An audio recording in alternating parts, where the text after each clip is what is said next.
Hey guys, it's Danny. Alrighty, today we're going to discuss about a, let's say, questionable technique that I use with my orchids. I have been using it for quite a while, and as the title suggests, it refers to cutting good roots. Yes, I cut the good roots of my orchids.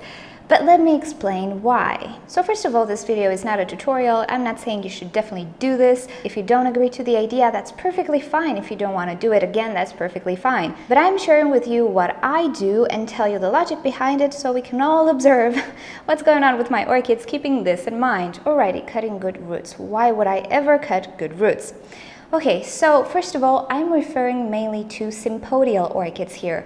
Orchids like Cattleyas, Oncidiums, things that have pseudobulbs in general. Monopodial orchids, not so much. I've discovered that monopodial orchids tend to keep on their roots for years and years. Good roots on monopodial orchids such as Vandas, Phalaenopsis, and Angrecums tend to last for years and years. However, when it comes to Sympodial orchids, the roots are not kept for that long, and if you manage to disturb them, many of them will not take it so lightly. They will start to die off on their own. Some orchids kind of kill off their roots if they're disturbed, like Cattleyas. And this behavior of them leads to something I don't really like. So when you repot or pot up a Sympodial orchid you just received and you discover it has a massive root system, you're happy about it, you pot it up in your preferred medium, and in about a month or two, things start to go south without any particular explanation.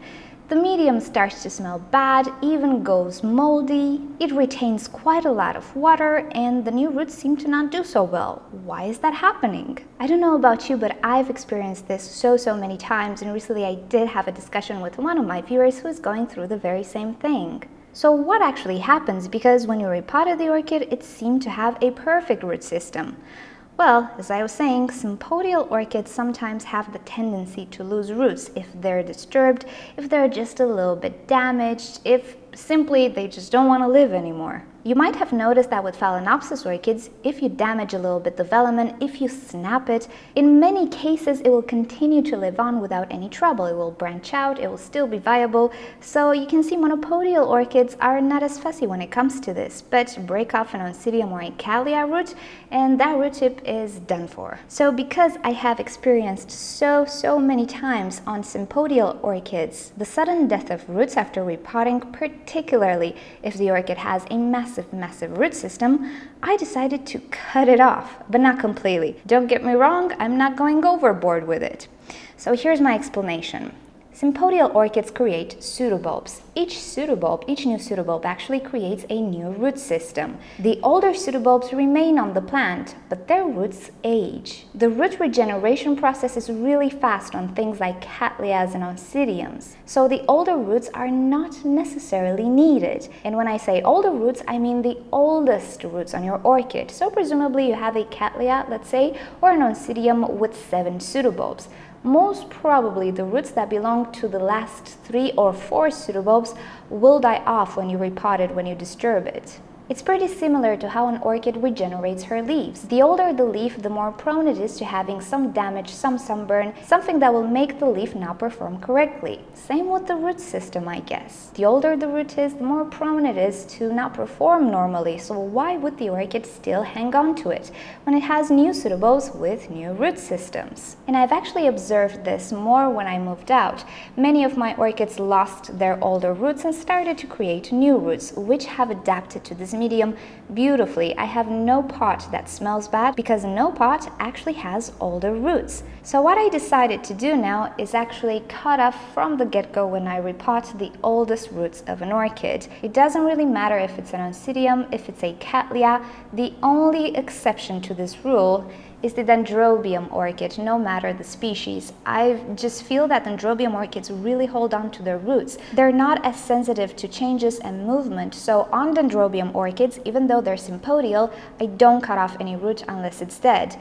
But for other orchids such as Cattleyas, Oncidiums, Maxillarias, ever, I think, pretty much. You name it, I cut off everything that is older than 2 or 3 pseudobulbs, depends on the orchid. If I have an orchid with 4 pseudobulbs, I will only cut the roots of the oldest 2 pseudobulbs. If I have an orchid that has 7 pseudobulbs, I will only keep the roots of the latest 2 pseudobulbs, and so on.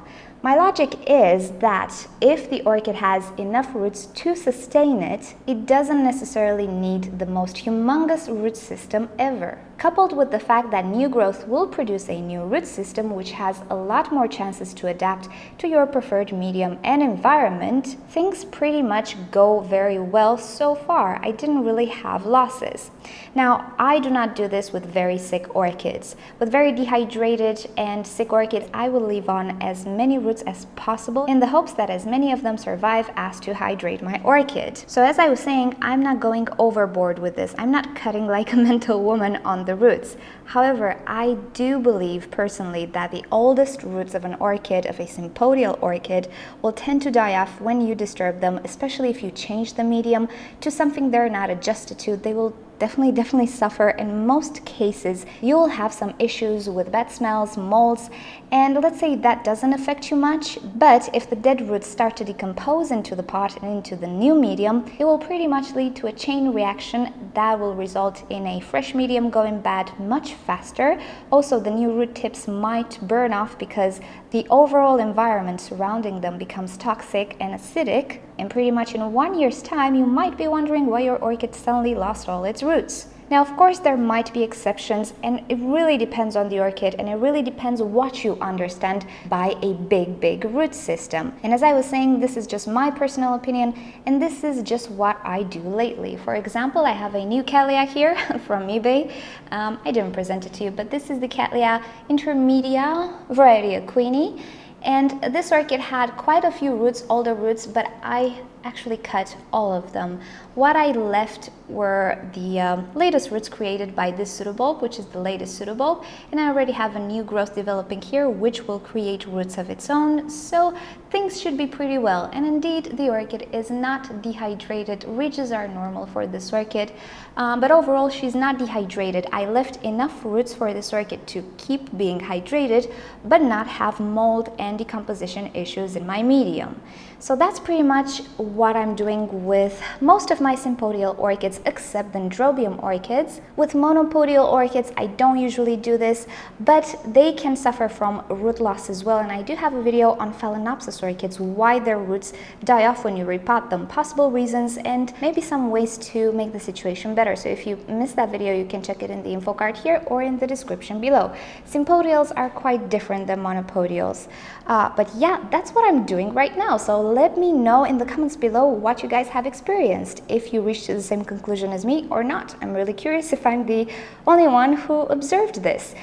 P.S. I know there are some people who actually cut off all the roots of an orchid, no matter how old they are.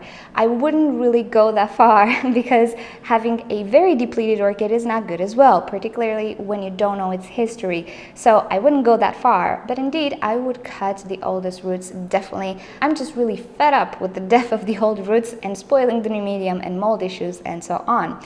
Alrighty guys, thank you for watching this video. Hope you found it interesting and maybe it's a topic to research further or to observe on your own orchids.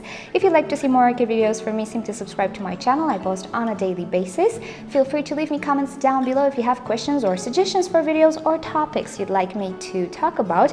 And always feel free to send me a letter at the address you see right here or in the description below.